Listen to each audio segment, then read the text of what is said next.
Happy Cinco de Mayo, listeners. This is Take Two with Jerry and Debbie.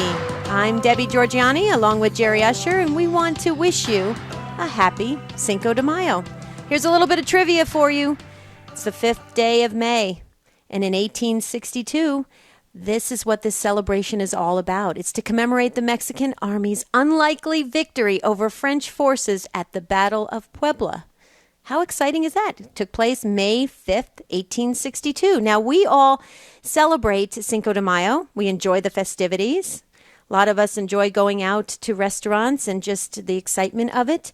But to really look back on what it does reflect on, that's important. And I think it's a great way to have a conversation on Take Two and to see different angles on it and to your takes on it, on how you celebrate Cinco de Mayo. That's the topic for today on Take Two. So here's the number. It's 1-800-585-9396. Jerry, how do you celebrate Cinco de Mayo? Well, I do occasionally. I went out for with a friend for Mexican food last night and didn't even realize that I was doing it on the eve before Cinco de Mayo. But Mexican Independence Day is actually, if I understand it right, September 16th is when that is celebrated. Mm-hmm. But I want our listeners' takes, especially if you are of Mexican descent. What does this holiday mean to you? Educate us. Help us understand what this is, because Debbie, I'm afraid that it has become like many U.S. holidays, for example. I used to think that Cinco de Mayo was Mexican Independence Day. So did I. And I've learned that it isn't. But right. I want to kind of compare it, if I can for a minute, to our Independence Day in the U.S.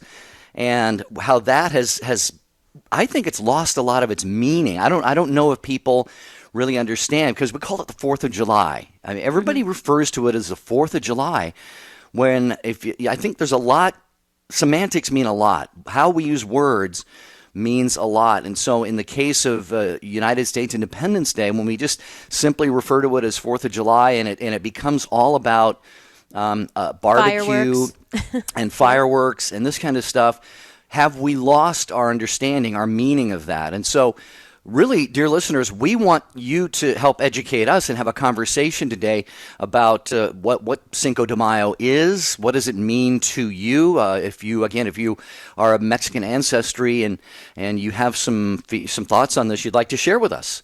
Or even if you're not Mexican descent, but you'd like to weigh in on this, because perhaps you just say, hey, it's an opportunity to celebrate along with our Mexican brothers and sisters. 1-800-585-9396.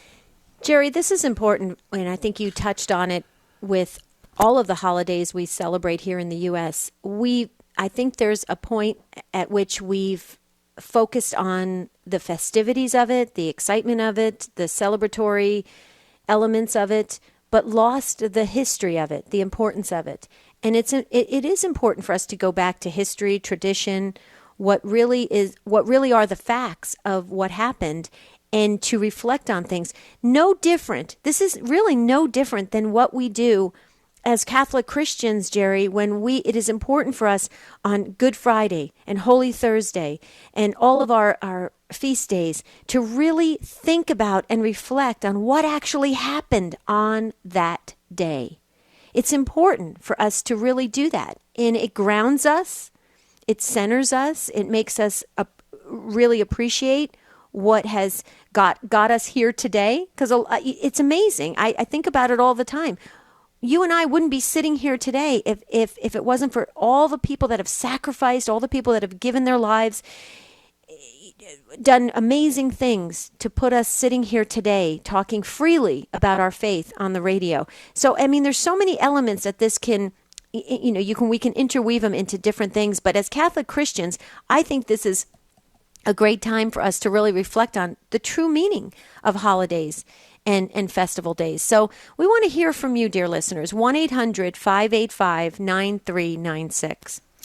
Yeah, and as I've studied Cinco de Mayo and the Battle of Puebla that you mentioned, Debbie, it was just one of many battles. The French actually did defeat the Mexican army and captured Mexico City after that event, but it was significant in a lot of ways. It unified the Mexican people and certainly the Mexican army. And I also learned that since the Battle of Puebla, no country in the Americas has ever been invaded by any other European military force. So again, this may not be the most important holiday to you if you are of Mexican heritage, but it's something that somehow gets on the calendar. Debbie, I had never really, you never hear anything about September 16th, Mexican Independence Day, but you do Right. about Cinco de Mayo. So that I want to know why that is and why this is important to those of you who are listening. And if you just, if you sort of make it a holiday that you celebrate, but you're not necessarily connected to it by being of Mexican descent or anything, that's fine too, because Debbie, a lot of us, St. Patrick's Day, we all wear green, and so we all sort of adopt partake in it, different yeah. holidays. We're all Irish on St. Patrick's Day. I guess that's what I'm talking about. So 1-800-585-9396. And dear listeners, we can talk about this idea of holidays in general and how some of them that are very, very important to, say, U.S. patriotism or Mexican patriotism or what have you, that significance can get lost in the different trappings of the celebration. For example, I mentioned July 4th, Independence Day for the U.S. Are young people learning today? Are they really still being taught the significance of that? So if you feel like we're losing some of the real deeper and I think very significant history in our some of these holidays, that's something we can talk about too. Yeah, I think we I are. agree. I'm going to put it right out there. I think we are. I've seen the curriculum at different schools, and I'm shocked. When I learned, now I went to Catholic school, and it was amazing how we learned from all different angles of different very major events that happened in U.S. history, for instance. And now these kids, they kind of gloss over it. I've seen some of the curriculum. I mean, sometimes there's one paragraph devoted to a major historical event. You got to be kidding me. How can you learn it in one paragraph? I mean, I remember pages and pages of things of learning about different major events that happened. It's really sad because we are losing a sense of history, a sense of tradition, and that will creep into our Christian faith, because you know that's what other people want to do. They want to tear down a lot of our tradition. And so it's important to hold on to tradition. I believe in it very strongly. Phone lines are lighting up. I think you got a lot to say, dear listeners. You guys are awesome. We can't wait. Jerry and I talk about it all the time. We can't wait to hear from you. We're so excited. The calls that come in and your takes are so divinely inspired. It's amazing. 1-800-585-9396. We're going to take our first break. When we come back, talking more about Cinco de Mayo on Take Two with Jerry and Debbie. Don't leave us. Stay with us. We got more to come. We'll be right back.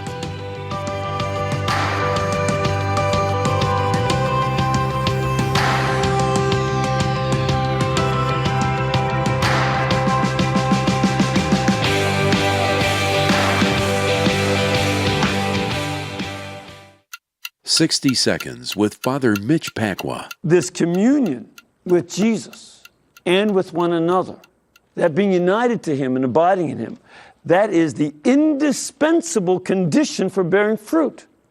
That's why our Lord says back in John 15, verse 5, apart from me, you can do nothing. If you're not united to Christ, you're not going to do anything for him. So communion with Jesus, our Savior, focusing on him and getting to know him and be known by him, that is what makes it possible for us to bear fruit as Christians. And communion with others is the most magnificent fruit that the branches can give. That's one of the things that he's looking for from us, that we have a communion with one another, that we have a love and a concern. Does it mean we agree with one another? Not necessarily. The people you know and trust are on EWTN.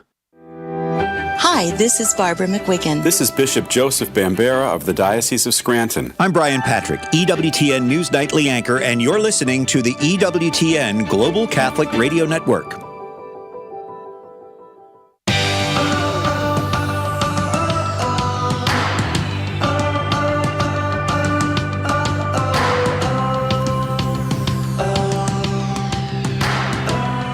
Always great to have you with us here on Take Two with Jerry and Debbie. I'm Jerry Usher along with Debbie Georgiani. Don't forget, right after our program, Dr. Ray Garendi. The doctor is in, another great episode coming your way today. Dr. Ray helps you with the important things of life, like raising kids and relationships and all of that. So the doctor is in at 1 p.m. Eastern on EWTN Radio. Okay, Claudia, you called first, so you get to go first. Listening to EWTN Radio on Ablaze Radio. You're in Atlanta, Georgia. Hi, Claudia. Welcome. Hey, how are you? Doing well. How are you doing? I'm very good. Good. So share with us on this topic. Yeah. Yes. Well, I'm Mexican. I moved to United States like 14 years ago, and I want to start this saying that for us, the Cinco de Mayo, it is it is kind of like a holiday, but it is not that big deal like September 16, as you were saying, because for us, September 16 is when we really celebrate our independence, and when you commemorate and remember all those great heroes that we have in Mexico, and they help us to get over the conquest. But Cinco de Mayo, basically, what happened is that after one of our presidents, that he just got a lot of death from Mexico. Then the countries from Europe came to just kind of like get their money back, and we were we're totally in bankruptcy. So pretty much England and Spain, they went back to their country, but French they didn't, and actually some the emperor and his wife, they stayed there, and they were claiming that they were that it was the new French. So basically what they were trying to do is bring their troops over to Mexico and get the ownership pretty much of the country for them. And Right. They were like French with all this army, and they were like so prepared to fight against us, and we were not prepared. Mexican people has never been kind of like a big in army, and we didn't have enough people. So it was super proud for us Mexicans that with just such a small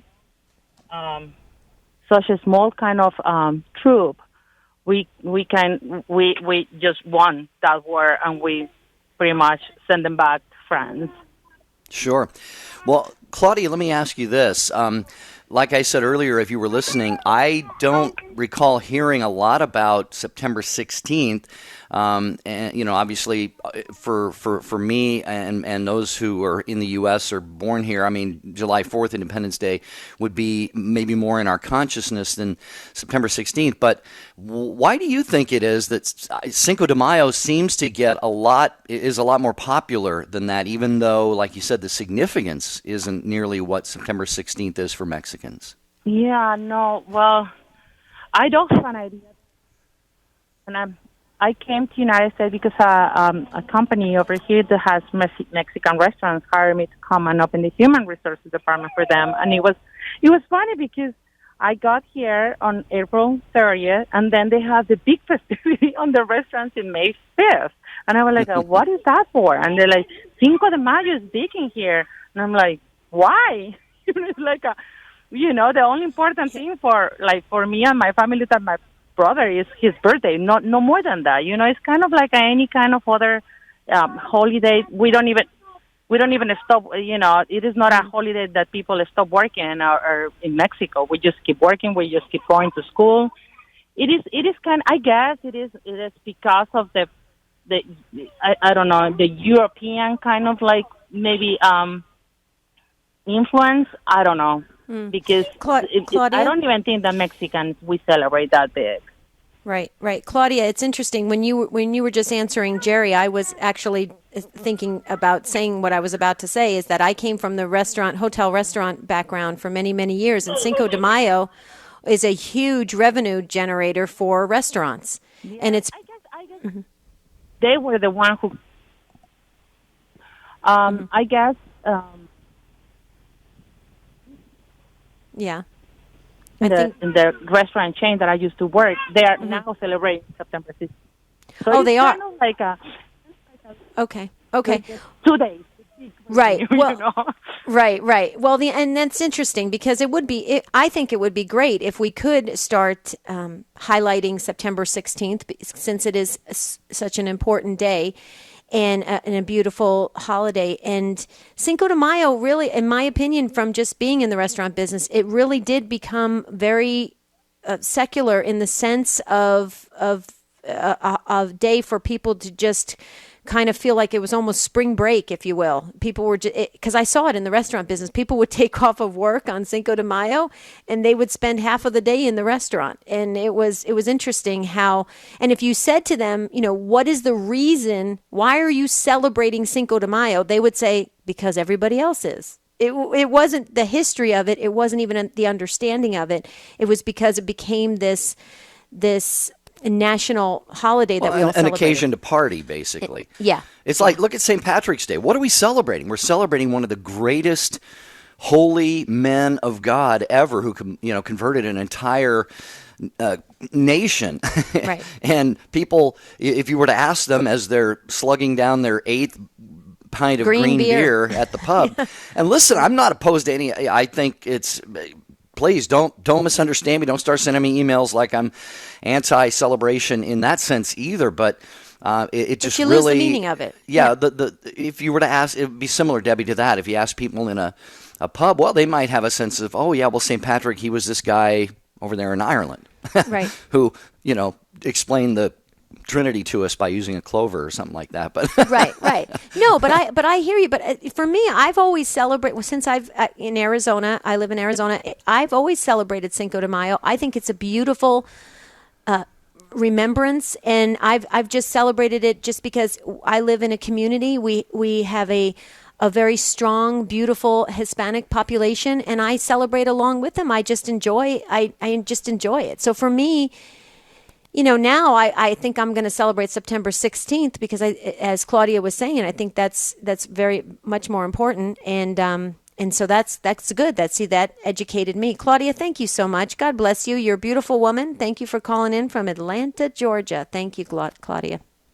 all right, 1-800-585-9396. Do you celebrate Cinco de Mayo? Is that? Do you know more about that? As maybe someone of Mexican descent than September 16th, which is actually Mexican Independence Day.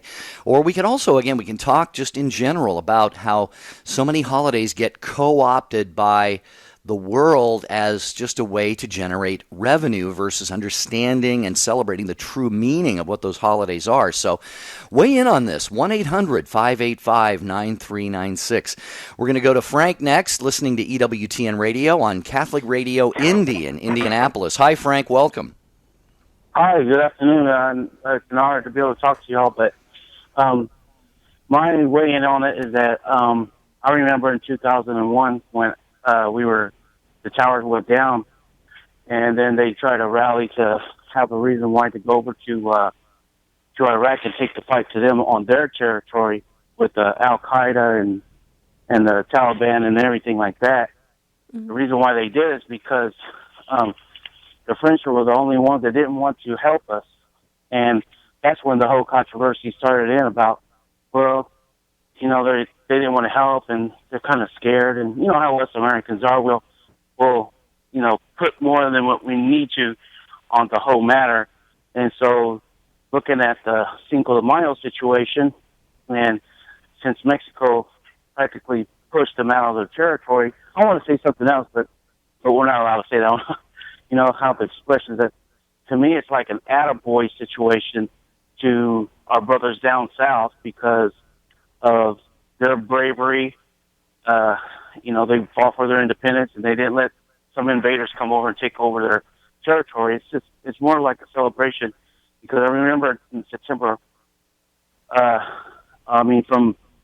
of the towers falling and no participation from the French, that's when they said they were going to change things like freedom fries, freedom French toast, et cetera, because because of all that, and that's more. And now my family, that we're Mexican descent, My mom's side, they don't speak any Spanish very much at all. But my dad, he's actually from Guadalajara, Mexico. I lived down there for 3.5 years, and I did learn a lot. But yeah, they don't really celebrate it that much down there. But here we do.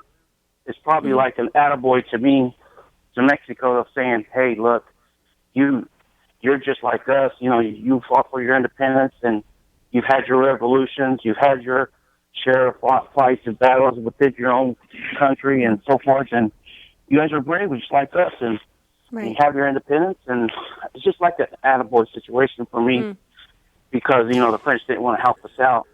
Frank, after the towers went down. Right. Frank, let me ask you a quick question, because you said you were of Mexican descent, and I shared that I live in Arizona, and we have a very strong Mexican population here. In Indiana, do you celebrate it? Because in Arizona, we celebrate Cinco de Mayo. It's everywhere. And so do you celebrate? Is it very obvious of a celebration, or is it something that you have to kind of seek out different areas that are celebrating it more than others? Yeah, I think it's like, sales for like grocery stores and ads and stuff like that, more or less, and restaurants, just like everybody else is doing it.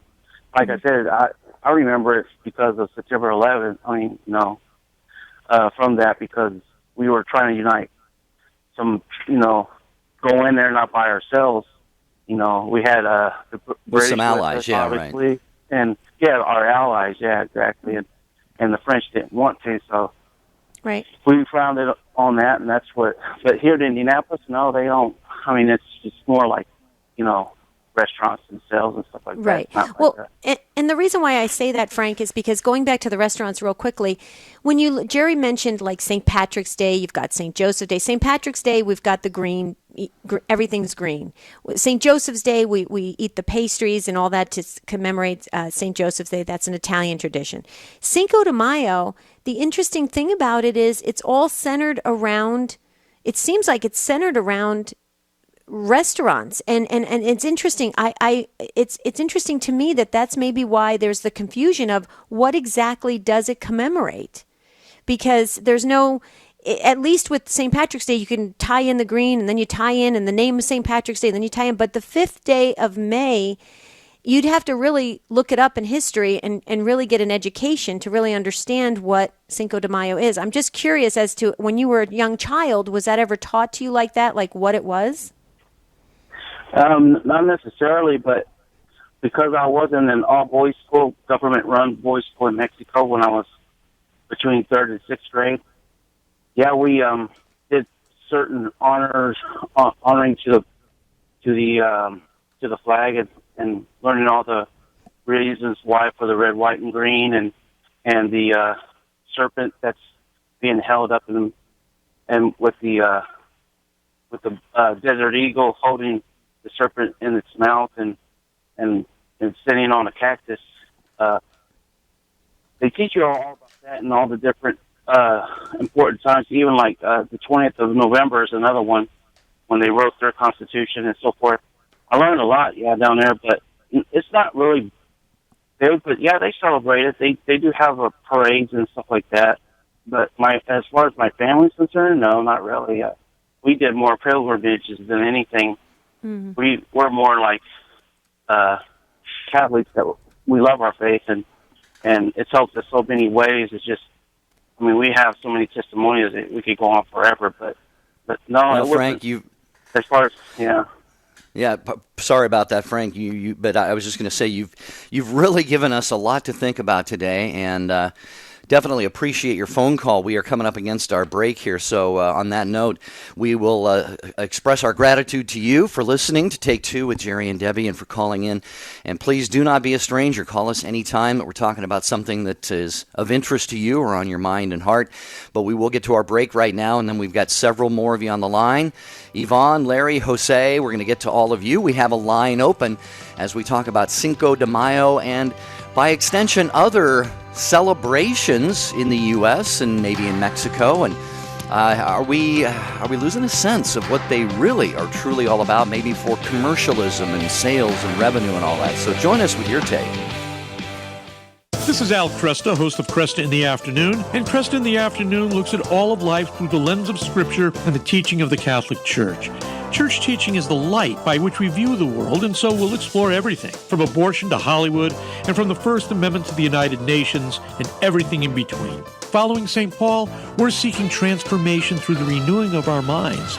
So that's Cresta in the Afternoon with me, Al Cresta, weekdays 4 to 6 p.m. Eastern on the EWTN Global Catholic Radio Network.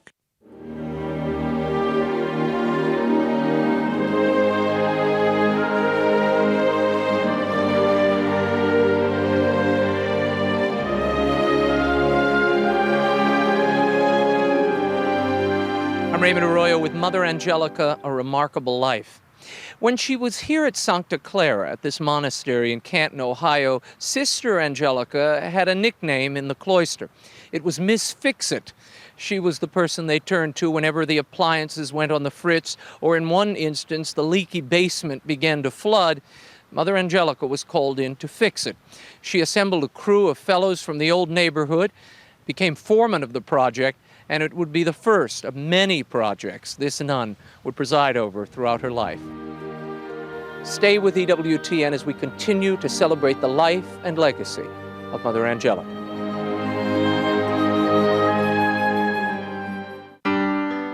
Whether you're at home, at work, in the car, you can follow what he teaches 24 hours each day.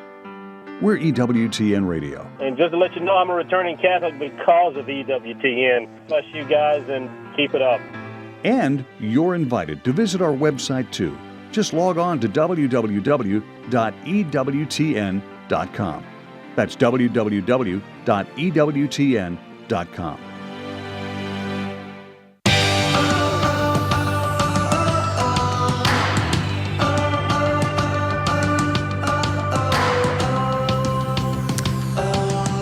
Thanks for joining us on Take Two with Jerry and Debbie on the EWTN Global Catholic Radio Network. I'm looking forward to EWTN's open line because Father Larry Richards is going to be on talking about new evangelization. I love Father Larry. We had him at the One Faith Experience, and boy, oh boy, was it amazing. He is so powerful.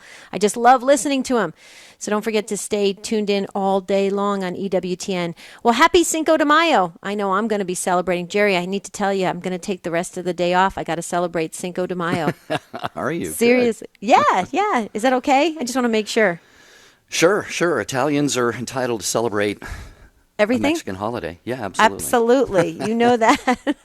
So, Yvonne, you've been waiting so patiently in Columbia, South Carolina, listening to EWTN Radio on Sirius XM 130. Hi, Yvonne. Thank you so much. Welcome to Take Two. Hi.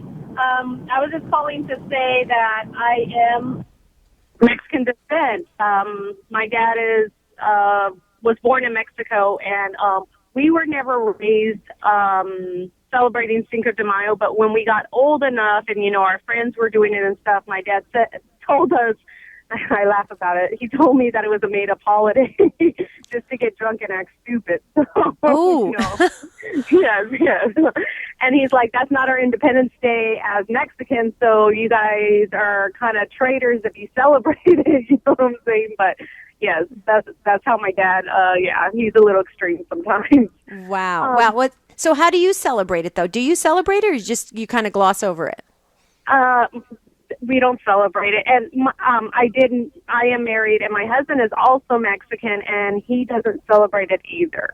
I think the only time I ever did celebrate it was when I was in my 20s, and we would drink. So, Okay. Yeah. So you're trying to tell me that I was led down that path of restaurants and the advertisements then, because I bought into that then. So because if you're not going to celebrate it and your husband's not going to celebrate it and your dad doesn't celebrate it, well then I'm not celebrating it this afternoon either then, Yvonne. Yeah, I think you should wait until September. If you want to celebrate something, right?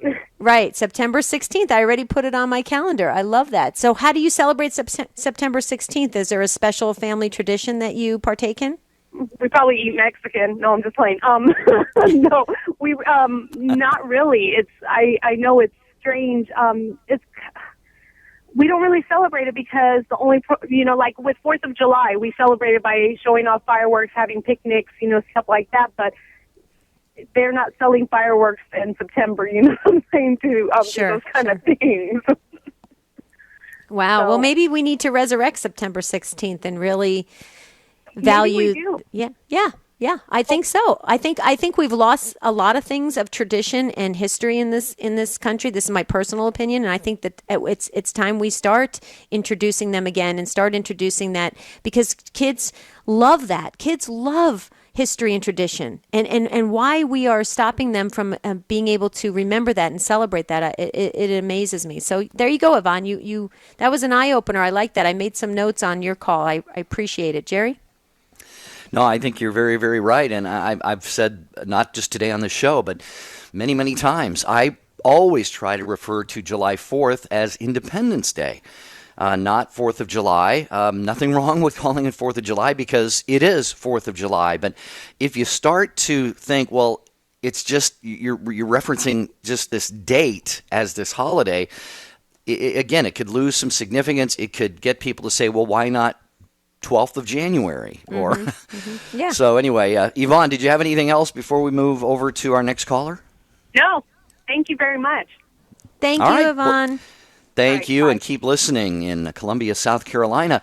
We have time, dear friends, to get you on this broadcast. 1-800-585-9396. Do you celebrate Cinco de Mayo? Do you have a real understanding of what it was about?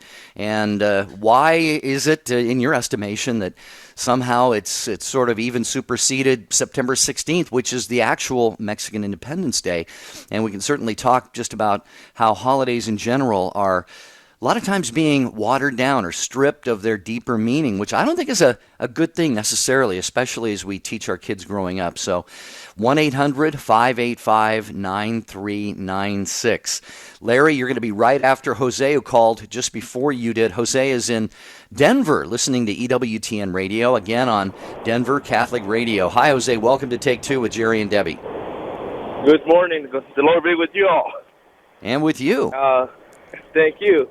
Well, I'm very Mexican. I was born in one of the most Mexican cities. I was born in Guadalajara, moved to the United States when I was 15 years old. So I'm 31, so 16 years later, I still don't celebrate Cinco de Mayo. But as I was explaining earlier, I'm a history lover, and I got to learn that during the Chicano movement days, these become such a big celebration because the chief of the army, the Mexican army, he was born in Texas. I'm not sure if he was born in San Antonio, but he was born in one of those towns. Mexican Americans didn't have an identity because so often we get rejected by Mexicans born in Mexico, and we get rejected by Americans born in America because we are just pretty much floating around. That's how it seems like. So this celebration was just perfect for all Mexican Americans to be integrated into the culture because the general was born in Texas, but he was from Mexican descendancy, and he was putting the Mexican army to the front with the French. It was always a problem with the French friendly, and everyone apparently seems like always pick on Mexico. It's kind of funny.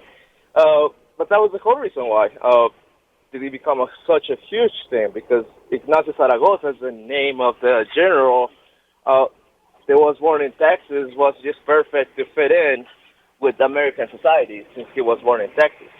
Side story too, when Mexican independence happened, the first official flag of Mexico was Our Lady of Guadalupe, because we were so afraid of the French, Napoleon coming over in 1810 to take over Mexico.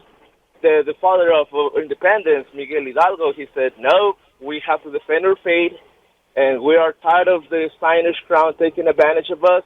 So let's do this, and let's take Our Lady in front of our army, which they don't really have many arms to fight with, but they were like, whatever it takes, because we have to defend our freedom, we have to defend our faith, and we're not going to let Napoleon take over like they did in previous years. But that's a little bit of history there. That is eye-opening and brilliant. I thank you so much. You sound like you're on the side of a freeway. Are you okay? You're in a safe position, right, Jose? Yeah, I have my Bluetooth on and all that. Okay, good. Well, and here, Mama Debbie has to make sure you're okay, Jose. So sorry about that. Thank you much. I appreciate that. You got it. Yeah, go ahead. The month of May in Mexico, because like I said, I was born in a very, very Mexican place, and it's kind of like the heart of the Cristero War place. My grandfather taught me stories about the Cristero days, and my grandmother taught me stories of the Cristero days. But during the month of May, little girls are always dressed up in white, and sometime during the evening, everybody goes to church, chapel, whatever is around your neighborhood, and they offer flowers every single day throughout the month of May. Because we as Mexicans, we are raised with Mary is our mother, and we have her motherly air, or my mom. Today is her birthday. Happy birthday to her. But during the month of May, we celebrate Mary every day by going and pray the rosary, and only girls are allowed to offer flowers to the Virgin Mary. I was always so jealous as a little kid. I was like, well, I want to offer flowers to Mary. Right. But they didn't really let us because we were men, and that was exclusively for young ladies. Well, you've learned differently now, Jose. Go ahead. That's right. I was just going to say, Jose, I just had the light bulb go off in my head. Cinco de Mayo, 5th day of May. May is the month of Mary. The wonderful devotion that our Mexican brothers and sisters have to Our Lady of Guadalupe. I mean, now see how you have just woven that in to how beautiful this is. So now I can go back to celebrating today, because if I really do focus on the beauty of the strong devotion to Our Lady of Guadalupe, I mean, she's our patroness here in Arizona, in the Diocese of Phoenix. And you're right. So now I had this really strong Holy Spirit sense, Jose, that you were prompted by the Spirit to call in. I feel strongly about that, because it really changed the way I see it. And I wonder if others feel the same way as well. So I just want to thank you very, very much for your take on it. Jerry? No, anything else, Jose, that you would like to share? Yeah, it's National Day prayer, so don't forget to pray with all those brothers and sisters and whatever faith and denominations they believe, because a lot of non-Catholics listen to Catholic radio, so thanks to them for listening and taking the advantage of learning with you and all of us together. And also I want to share that I do keep a little shrine in my apartment where Mother Mary is always at the center. That's an image of my grandmother as a gift to me. About 10 years ago, she sent it from Mexico over here. And during the month of May, I try to decorate it with flowers and Mary colors, because I know she's pretty much the center of my life. And I was a lonely child most of my life, but growing up, one of my aunts told me back in Mexico, I remember I was like 6 years old, and our parish would have received an image of Her Lady, because in Guadalajara they have this tradition that an image of Her Lady goes and visits every parish as a mother does and visits their child. So she goes to every parish from May to October, and one of those times I remember myself crying because she was leaving the parish, and my aunt taught me, don't cry, she's always with you. And I guess those words really embraced in my life, because it had been times where I feel really, really lost, and I have no sense of direction. But I always look to her and think about her struggles in her life, and I was like, well, if she was able to, in God's will, why I can't? I mean, she was a Jew woman during really, really hard times. She was a person that was deserving to be dead because she was pregnant before she was married, and nothing happened to her. So the Lord always tells us, be patient, I'm there with you, keep hoping. That's beautiful. We sometimes get lost during our daily routine, and we forget all about it, and it's kind of sad. And it's the reason why I keep that shrine, because right on top of that picture, the motto of my home is Christ the center of our home. And yes, I do have a feast. To me, the Assumption of Our Lady, August 15, is a big celebration, because that reminds me of hope. She wasn't able to go to heaven like Christ did on this very day, but she was able to go as a thank you, as a good mother. I will lift you up to heaven, and everybody has a hope down there that if you keep following my word, one day you will join the glory of my, I guess it's what God will say. I don't know. That's good stuff, Jose. Thank you very much for calling, Jose. We're going to let you go and travel safely wherever you're going. Larry, if you Larry dropped off, if you want to call back, Larry, we will get you right to the head of the line. Jose reminded me, he said it's his mother's birthday today, and if I had that right, Yeah, and well, it reminded me, I forgot yesterday to wish happy birthday to my sister, whose name is Mary. So, Oh, happy birthday, we call Mary. her, we call her Mush.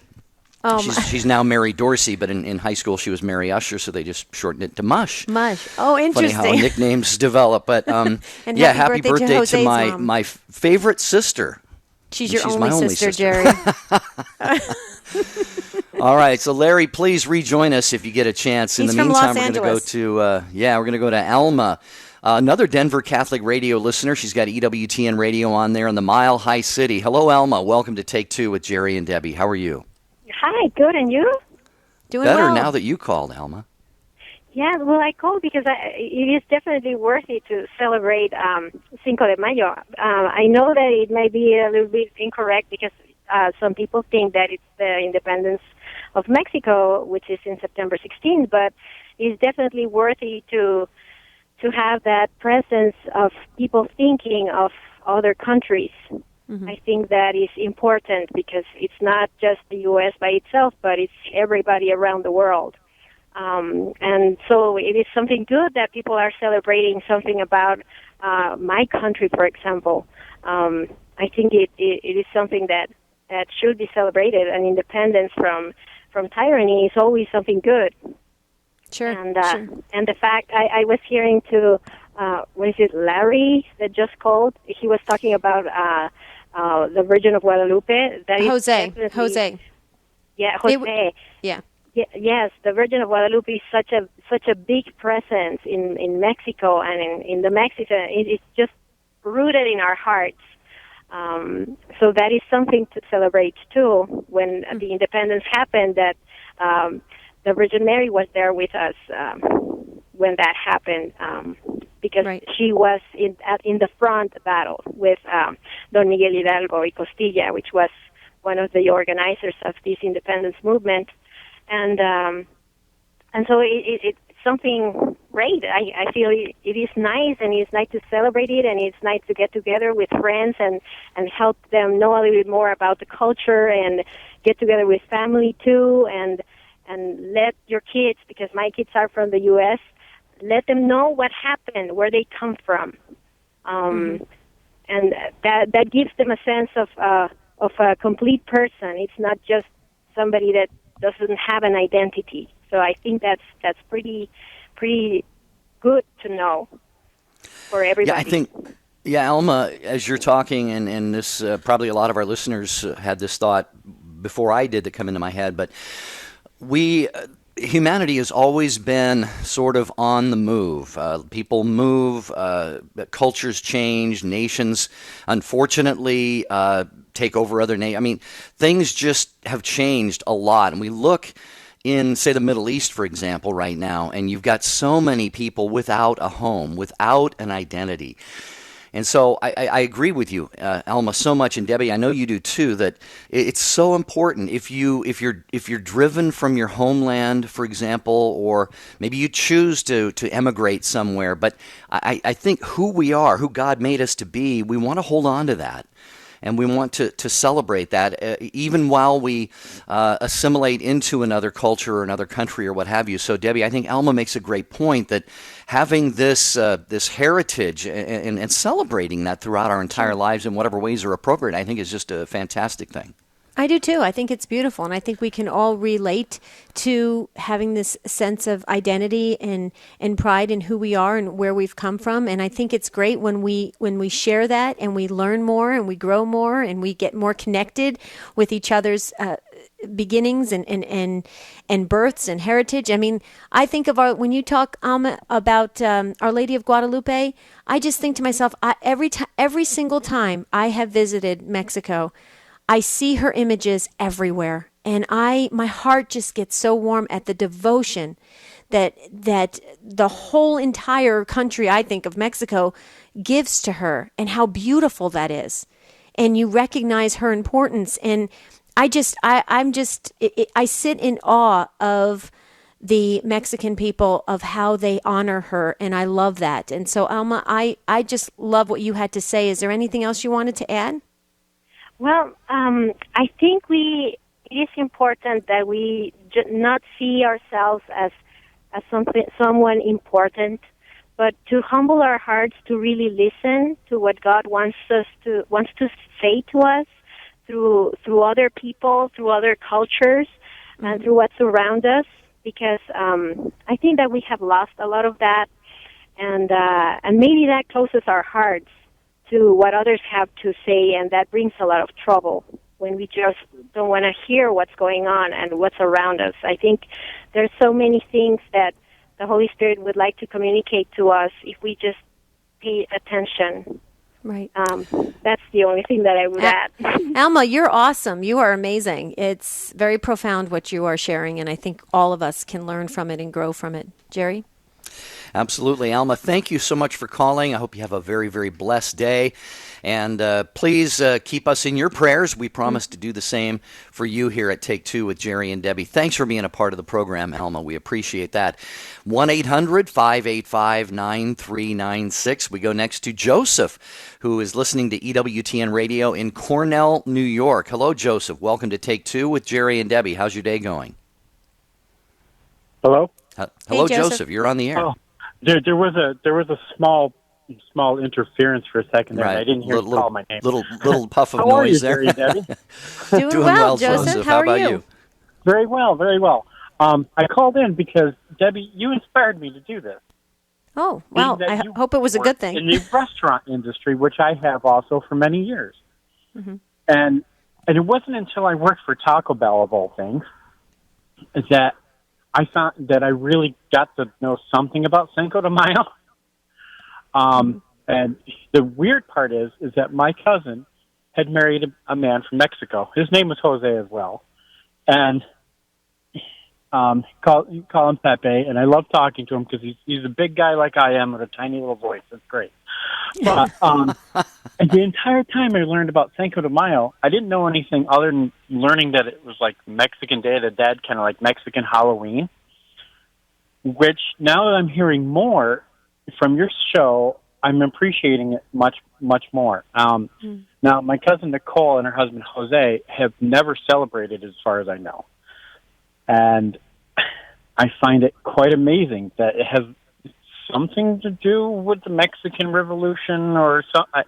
And I want to know more. So I really just wanted to call in and say that I appreciate hearing your show and I appreciate this particular discussion because I didn't know anything, particularly since Mexican cuisine is some of my favorite. Mine too, Joseph. Mine too. Well, we're glad you were inspired to call in, and I'm grateful that you, with your nice comments, I really appreciate it. And I think we have all learned from this conversation. I know I have, and I'm not alone because I get text messages all the time and emails, Joseph, and people will say, it really struck a chord in me. I get it now. I can see things differently. I have a different outlook. And that's what Take Two is all about. We're just talking and getting a different angle on things so that maybe we can learn and grow and appreciate things better. And Joseph, you confirmed that. So I appreciate you making the call in to Take Two. Continue to please listen and pray for us and all of our listeners. We would definitely appreciate it, Joseph. And God bless you. Have a beautiful day. Is anything else? Well, I guess we have about a minute. Anything else you wanted to share, Joseph? The only thing I wanted to say is that I don't get to listen to Take Two very often, but when I do, out of all the shows on the EWTN radio, I think yours is one of the neatest because it's very different than from some of the other forums I've heard. Because it's more of an open forum, and I appreciate that, and I thank you both very much.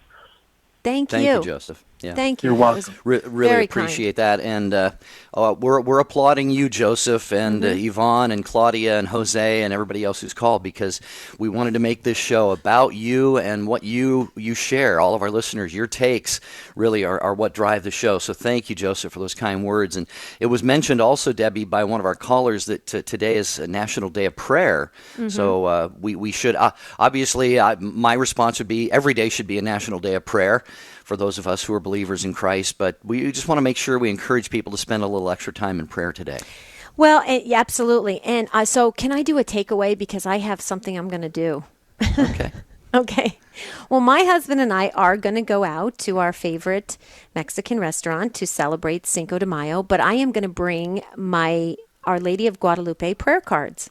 and I'm going to bring them, and I'm just going to spread a little bit of information, and just to get just everybody's awareness a little bit higher about how beautiful it is in the month of May, National Day of Prayer, Cinco de Mayo, how the Mexican people absolutely have a unbelievable, unwavering devotion to Our Lady of Guadalupe, and I just think it's a great time for an evangelization moment.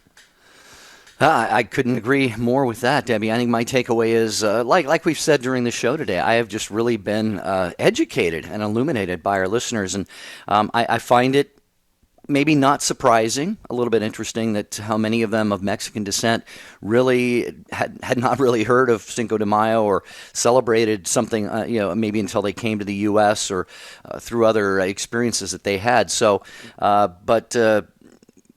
yeah, I just think if we, especially with things like Independence Days and Saints' feast days and, of course, all of our religious holidays, folks, do whatever you can to make sure your kids know the real meaning of them, because that's history is so important to our future. So that would be my takeaway, Debbie, I think. I love it. I absolutely love it. And I just wanted to say again, Larry and Victor and David in Texas, sorry we couldn't get to you. Please keep the conversation going on EWTN Catholic Radio Facebook page. We would love to get to 10,000 likes. And in order to do that, we just need your like of that Facebook page. So one like at a time, we would get to 10,000. And if you could help us do that and keep the conversation going, maybe check back for the short takes, because we pick a little segment of the shows, a call that comes in that kind of really just encompasses the theme that the conversation is heading towards, and we play that for the short take on EWTN Catholic Radio Facebook page and the EWTN Television Facebook page. Did I say that right? Yeah, I did. I think so. Okay. And I want to take a moment to let our listeners know about tomorrow on Take Two with Jerry and Debbie. Dear friends, it's going to be, we think every topic, we try and make them important, meaningful topics to you.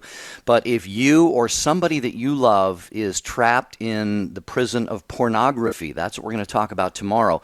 We have really, truly someone on the show, Dr. Monica Bro. Debbie and I both know her personally. She wrote her doctoral dissertation on sexual addiction and defended that successfully. And she runs programs in the Phoenix area for both men and women that are having amazing, amazing effects helping people struggling. So we're going to talk about the power of pornography and how to break its grip. Debbie, got to have everyone listening and calling in tomorrow. Absolutely. It's going to be a powerful show, dear listeners. But thanks again for a great show today. Again, happy Cinco de Mayo. And we hope you celebrate with your family and friends in the proper tradition. So thanks for calling in. And until tomorrow, Jerry and I want to wish you a beautiful and blessed day.